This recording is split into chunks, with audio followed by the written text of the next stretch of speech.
mabigat din pala ito. First of all, good evening to everyone. And sa lahat po ng bumubuo ng FAMAS. Maraming salamat po sa recognition na to.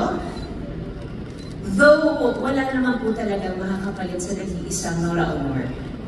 Pero siya ang nagbukas at nagbigay-daan para sa aming mga ordinaryo at pangkaraniwang nangangarap.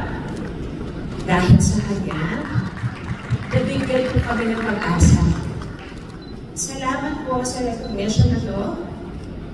Hindi naman malalagpasan ang narating ng nag-iisang Nora Honor.